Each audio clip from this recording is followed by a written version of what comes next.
Welcome back to the windiest segment in all of sports television. As we head into week 4, some quarterbacks have scaled, some have failed.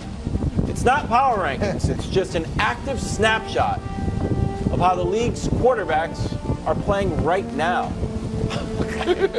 Look up, past base camp, past Donna Kelsey and Taylor Swift, past the cloud cover, and you will see the illustrious peak of what is known around the sports media world as Mahomes Mountain. It is Mahomes Mountain. Thank you for that wonderful introduction, Kevin Wildes, despite your snow-packed ears. Slippery mountains, as we have said.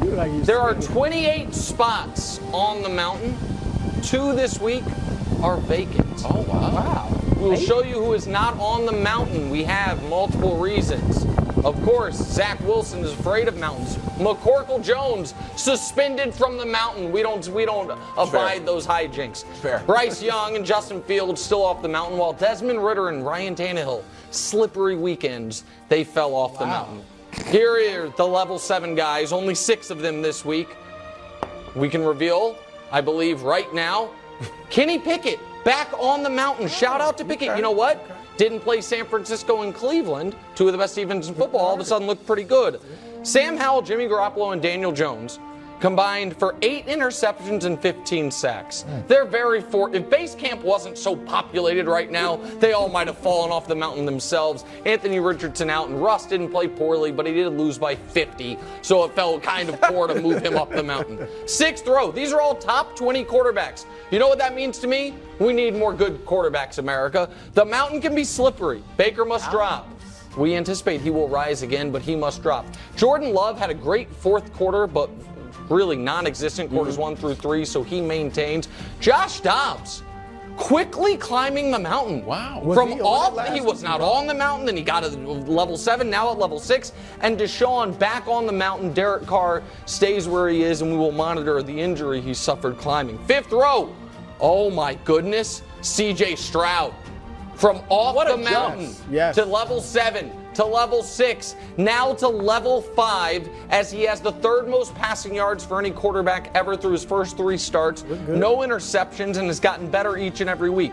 Joe Burrow, is valiantly trying to continue to climb, even though he has an injury where he should probably take some weeks off. He has slipped quite a bit. Stafford, Cousins, and Purdy stay where they are. Cousins has amazing stats, but keeps throwing these critical interceptions in the red zone. And Purdy, I'm sure we'll discuss later. 4th row.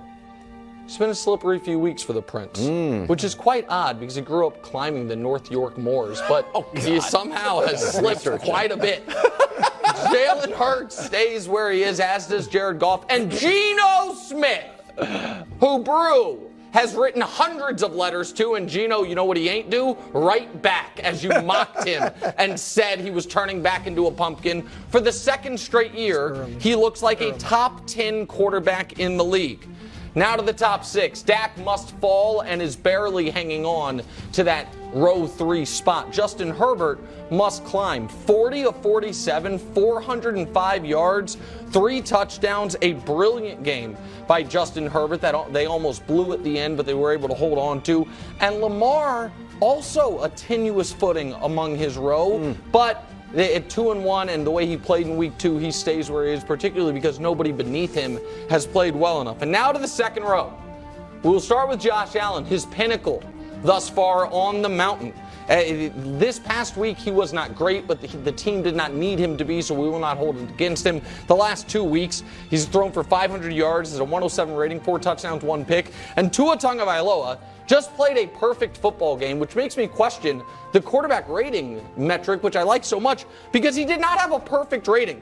My guy threw for 23 of 26 for 300 yards and 4 touchdowns. And they're like, he could have been a little bit better. I'm going to say he couldn't have been. He was excellent. And then, of course, atop the mountain, a man who actually might have played better than Tua this weekend, Patrick Mahomes, up 34-0 at halftime, despite the refs clearly being out to get his right tackle because Chris Collinsworth made a big deal of it 2 weeks ago.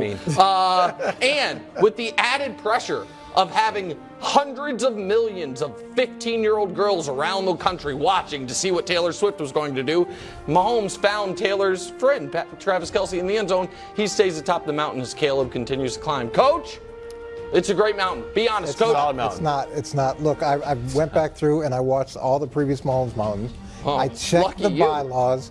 I heard what you said last week when this was talked about, but this is a mountain that ebbs and flows. You climb up, Yeah. you go down Yes. based on a weekly performance. Is that true? Yeah. It's not a historical performance. Is that true? Yes. It doesn't matter what they've done and how many Super Bowls they've run. Is that true?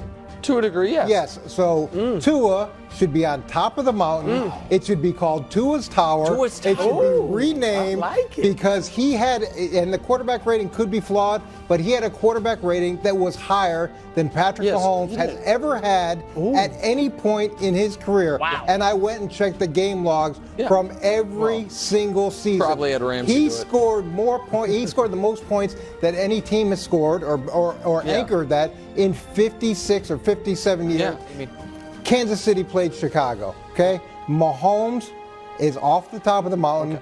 Tua is All right. on I mean, it's the a top of fair the mountain. argument. Great And argument. I know, Strong argument. and I understand that this may be a marketing thing because Mahomes is very good at that. He's got 20 endorsements. Next, only second to Travis Kelce. So maybe this is an endorsement quite thing. marketable. But Tua needs to go Okay. on Fair top. That's a argument. strong And there is argument. That's a no debate. strong Okay, argument. here is the reason that you are wrong. And in all your research of quarterback rating and historical accomplishments, I'm shocked you missed the initial opening paragraph of why we created Mahomes Mountain. Everyone acknowledges, it is universally accepted who the best quarterback alive is. There is real debate about everything after that. The idea behind the mountain is to see who is holding the title of second best quarterback alive, and there is real debate about it. There is no Why debate do we about put who is. Tom Brady on the He mountain? retired. He was. He retired. We have a player that's not in the active- NFL Who? on the mountain. Caleb? Yeah. But he's still playing Coach is football. still in. Tom Oh, Brady's giving We Tom- did speeches. kick Tom was around the playing idea Brady. of But playing that, invalid for the months record, ago, that is this correct. summer. Wildes did want to do that, and we thought about doing it. We didn't do it. Again, America, I'm going to be very honest with you. And if you're biased. asking what's going to happen for Patrick Mahomes to not be atop Mahomes Mountain, I don't know. What's going to happen for someone else to be sitting in the chair at the Lincoln Monument? I'm not sure. Probably nothing. It's probably not going to happen, guys. So, Coach, you make a compelling argument. Tua has reached his zenith. Yeah. Not valid. Go ahead. Coach, that was impressive. I got to give it to you. But Dak, really? He's in the 5th spot? Well, again, it's not left to right. Okay, He's a even if tier he's in the 3 guy. 6th, he's in the top He's a 6. tier 3 guy. Before the season, just based on his history, his career, we wouldn't have said he was a top 6 QB. And certainly what he's done this year doesn't warrant being a top 6 QB. He's 15th in the league in passer rating. He's 24th in yards per attempt. He's 19th in yards per game. He's got 3 touchdowns. He's been in the red zone more than all but third most in the league, yet he's 27th in the league in passer rating in the red zone. And right now we're looking at, okay, now the Dak and the Cowboys offense has to score more because the defense might not be quite what we thought it was, especially without Trayvon Diggs. And he came up woefully short last week. He's got to move down. You're going to ask me who? I mean, you're right. The Prince obviously hasn't been playing well. who should I elevate? Put Goff up there. I mean, Put Goff up there? If it's fluid, Goff's been playing better than Dak. There's no question about that. Hold on, wait a second. Goff has been playing better than Dak. Goff and Dak I'm not this saying week he's- were almost identical. So your argument is that Jared Goff should be a top 6 My guy? argument is Dak should definitely But you not got to be replace that him high. with someone. Goff did. Okay, all right. Goff. I strongly disagree. And I think Goff is very comfortable where he's at. The person who has the best argument, and you know it, is Geno. Put Geno but up you there. have been It just writing can't him be off Dak. for too long. It can be Dak. Dak moved shouldn't- down. He doesn't have to move down too far. The reason that I think holding Dak's season-long statistics against him is a little unfair is because the first 2 games were such blowouts, he was not asked to do anything. But the And one so- game he was and asked he to So played it's a poorly. competitive game where he didn't play He well. played poorly. Right. But we're not The going to one all game of a he was sudden asked to do plummet him to something, the he played bottom of the poorly. mountain. I'm not saying the bottom. I'm just saying he shouldn't be top 6. Okay. Wow. You know him, right? I know you're exactly right, Thank my you, friend. my man. Thank you. So, Should we? no, There? just let's do penalties. So Dak is not moving.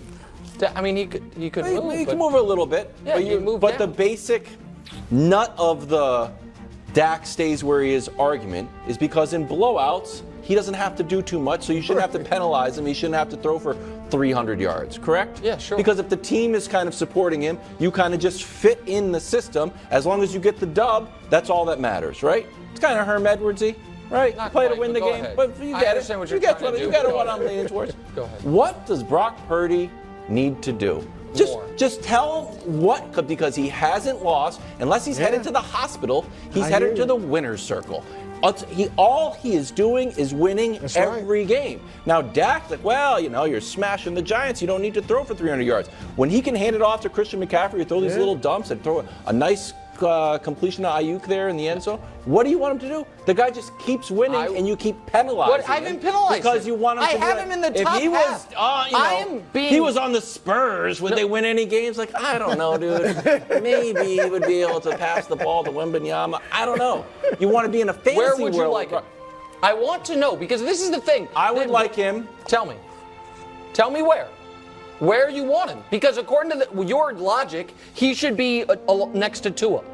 He's never lost. His numbers are good. So you are also doing the eye test. I'll meet you in the middle. Have maybe a Brock Purdy cutout. Have him over there in the Caleb area. That's you're like, the thing. you know what? You don't want to do Something weird's going on with this is, guy. He's never lost. This is what's amazing, Coach. He's never lost. Because you agree with me on Purdy. This is what's amazing about this side of the table. They like to paint me as some Brock Purdy hater. Doesn't take much. Yet Brew himself yesterday said he's right around 15th, which is where he is on the mountain. So we agree. And Wildes right there would not say a single person that was above him that he should switch with, because deep down he agrees. They are just doing the Captain Easy stance take of the guy's never lost, therefore he's good. He's been playing better than the Prince. Is he better than the Prince? I don't know, but he's been playing better. Isn't the mountain based off weekly? It's based on a lot of things. There's a spot for him on Tua's tower. Okay, if you just want, thank you. let me just tell you, you got a spot for if him. you just want the list of passer rating 1 through 32, you know who prints that every day? Who? USA Today. They do every day. Well, every week. Pardon me. A weekly Tuesday feature. Yes, 1 through 32. What will the Jets do at quarterback? Oh, the Jets. They just made a move. A great. Is that what we call really? A great move. It gives them a chance. Oh, stop it. Thanks for watching. Subscribe here to get more from the show and to check out clips from other shows on FS1.